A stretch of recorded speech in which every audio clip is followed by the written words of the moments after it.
a man is only as faithful as the options that he has. Men that have had so many options throughout their life, when they finally find a good one, they can kind of close off because they know what every woman's tasted like. And usually most women taste the same way. Whereas a man that's never had options and finally gets them, I think you need to worry more about him. So it's not the options that's actually a problem. It's the ability to say no to options is really what you should be looking for. Has that person, man or woman, got the ability to say no to options? And if they don't have that ability, just like with people with weight issues, they don't have the ability to say no to food. The moment you can't say no to temptation, you are always going to be someone who's difficult. But like another man with your options would probably be 100 times worse if he didn't have the ability. So it just depends on his ability to reject options. It's very similar to the gym and diet. Like if you want to look a certain way, there's sacrifices and you have to say no to temptation. And the majority of the time will say no to temptation. Going out, walking past the bakery, like whatever it might be, like I, like everybody else, is faced with certain temptation, but I'm disciplined and I say no. And the resulting aftermath of that is that I look the way that I want to look. And whereas when it comes to relationships, of course, you will get that temptation, but you're in control of how much you expose yourself to that temptation. So like when I'm at home, I'm not going to stock my cupboards full of junk food. Because the chances of me cheating on my diet is going to be pretty high.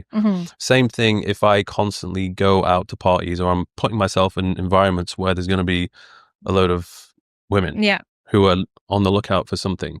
Like how long can I try and a lot of the problems that we have is even though we might be in a relationship, we still subconsciously want to keep all of our options available in case this doesn't work out. And I've been guilty of this before. And men that do that, they attract women who do that. They end up attracting each other. So I'll have so many clients that come to me and saying, I was so loyal to him, but then I saw that he kept following new girls. So now I'm talking to my ex. Or I was so into him, but then I saw he kept liking pictures. So now I'm keeping my options open. So they trigger each other and they stay with each other, but they usually find each other. And that's where the toxicity comes from, because neither of them want to close their options because they don't trust each other. It is a big thing to get into a relationship and then end every past a fling you've had or whatever it might be. It's hard. Okay. Because you've got to say, like, look, I'm in a relationship now. Like, just please don't message me. What's so difficult about that? Like, genuinely friends with people. It can be quite lonely because when you're single, you can have multiple casual relationships and actually be good friends with these people. So you've got a variety of different friendships. Whereas when you're in a relationship, you are ending all those relationships and committing to one person. And that's difficult.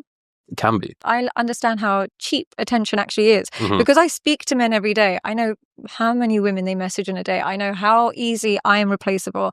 I know I'm not special to any of these people. So to me, getting a thrill out of their messages doesn't make any sense because I know what it truly means. When I understand what attention actually means, it's so meaningless and fleeting. And I think if people understood what temptation, the sacrifice it involves, like you're breaking a relationship, you're not focused for a cheap thrill, it's usually not worth it. When you made the decision where you get into a relationship and you genuinely want this relationship to work, I don't think it does become that much of an issue. I think you just change the type of things that you're posting on, but you're changing the places that you're going to. Like I notice if I'm trying to be good, I'm trying to avoid drama, I don't want any problems, then I'm probably not going to go out as much. Like, there'll be a group of my single friends who are like, hey, do you want to come go to this party? And I'm like, trying to avoid it. It would be nice to see my friends. And I like listening to the music that they're playing at these events. Do girls really come forward? Oh, it starts off, I'm always just with the boys. To be honest, that's like, most of the time it's the best part. Because you're just catching up with the boys, having a laugh, maybe having a few drinks. Not that I drink that much anyway. And then as the night progresses, all of a sudden, just random girls start turning up to the table, like talking to everybody, getting drinks. And then maybe they'll come and try and talk to me. But the majority of the time, I won't be interested. I don't really have interest in meeting these types of women that are on these nights out because they're going on these nights out regularly and they're after like the wrong type of guy. I either don't go or I go for a few hours, see the guys and I'll leave. That's not so bad then. Okay, so it's doable. Okay.